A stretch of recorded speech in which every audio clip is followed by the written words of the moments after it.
जय श्री राम दोस्तों, कहानियों की लाइब्रेरी चैनल पर आप सभी सनातनियों का बहुत बहुत स्वागत है। आज हम आपको इस कहानी के माध्यम से बताने जा रहे हैं कि किस तरह महर्षि दुर्वासा सुदर्शन चक्र के भय से दूर भागे थे। सनातन संस्कृति से जुड़ी ऐसी ही जानकारी के लिए चैनल को सब्सक्राइब जरूर करें। कहानी इस प्रकार है। अम्बरीश बड़े धर्मात्मा राजा थे। उनके राज्य में बड़ी सुख शांति थी। धन, वैभव, राज्य, सुख, अधिकार, लोभ, लालच से दूर निश्चिंत होकर वह अपना अधिकतर समय ईश्वर भक्ति में लगाते थे। अपनी सारी संपदा, राज्य आदि सब कुछ वे भगवान विष्णु की समझते थे। उन्हीं के नाम पर वह सबकी देखभाल करते और स्वयं भगवान के भक्त रूप में सरल जीवन बिताते। दान, पुण्य, परोपकार करते समय उन्हें ऐसा लगता जैसे वह सब कार्य स्वयं भगवान उनके हाथों से संपन्न करा रहे हैं। उन्हें लगता था कि ये भौतिक सुख साधना सामग्री सब एक दिन नष्ट हो जाएगी, पर भगवान की भक्ति, उन पर विश्वास उन्हें इस लोक, परलोक तथा सर्वत्र उनके साथ रहेगी। अम्बरीश की ऐसी विरक्ति तथा भक्ति से प्रसन्न हो भगवान श्री कृष्ण ने अपना सुदर्शन चक्र उनकी रक्षा के लिए नियुक्त कर दिया था।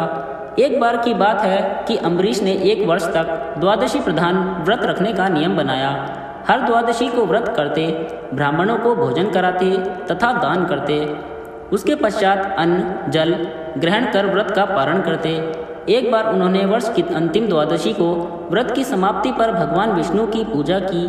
महाभिषेक की विधि से सब प्रकार की सामग्री तथा संपत्ति से भगवान का अभिषेक किया तथा ब्राह्मणों पुरोहितों को भोजन कराया, खूब दान दिया। ब्राह्मण देव की आज्ञा से जब व्रत की समाप्ति पर पारण करने ही बैठे थे तो अचानक महर्षि दुर्वासा पधारे।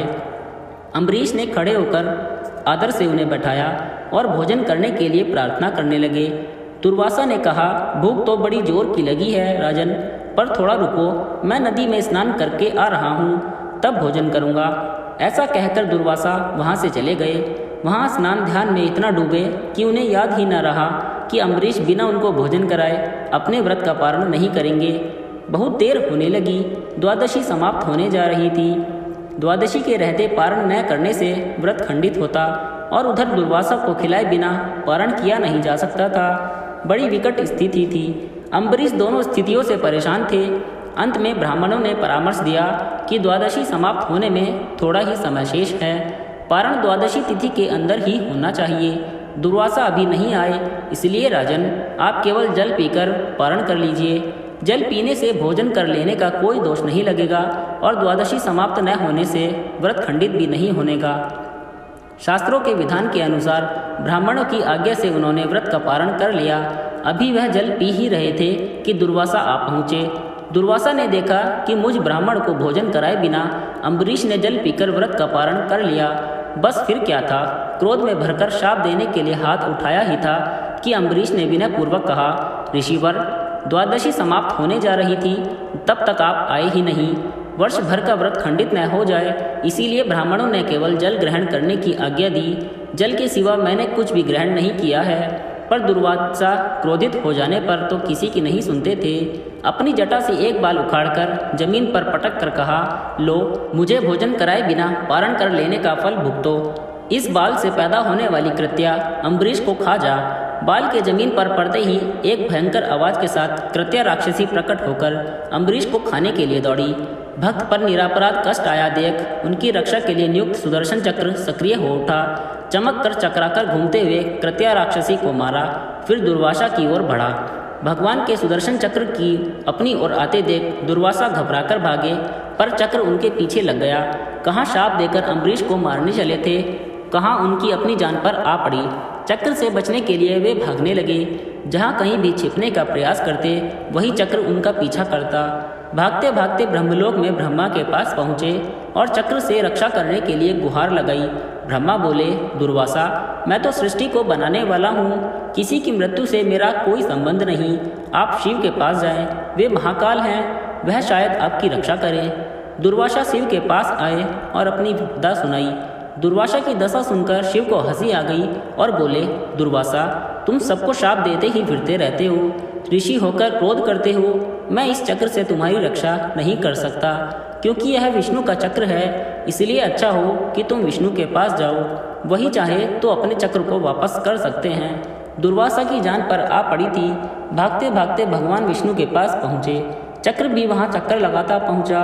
दुर्वासा ने विष्णु से अपनी प्राण रक्षा की प्रार्थना की। विष्णु बोले, दुर्वासा, तुमने तब से अब तक जितनी भी शक्ति प्राप्त की वह सब क्रोध तथा शाप देने में नष्ट करते रहे। तनिक सी बात पर भी नाराज होकर झट से शाप दे देते हो। तुम तपस्वी हो, तपस्वी का गुण धर्म क्षमा करना होता है।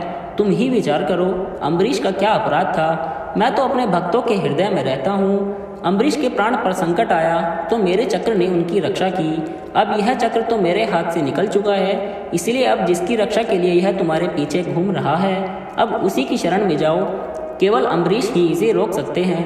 दुर्वासा भागते भागते थक गए। भगवान विष्णु ने दुर्वासा को स्वयं नहीं बचाया, बल्कि उपाय बताया। दुर्वासा उल्टे पांव फिर भागे और आए अम्बरीश के पास। अम्बरीश अभी भी बिना अन्न ग्रहण किए उनकी प्रतीक्षा कर रहे थे। दुर्वासा को देखते ही उनको प्रणाम कर बोले, मुनिदेव, मैं तब से आपकी प्रतीक्षा में बिना अन्न ग्रहण किए केवल वही जल पिया है। आप कहाँ चले गए थे? दुर्वासा ने चक्र की ओर इशारा करके कहा, अम्बरीश, पहले इससे मेरी जान बचाओ, यह मेरे पीछे पड़ा है।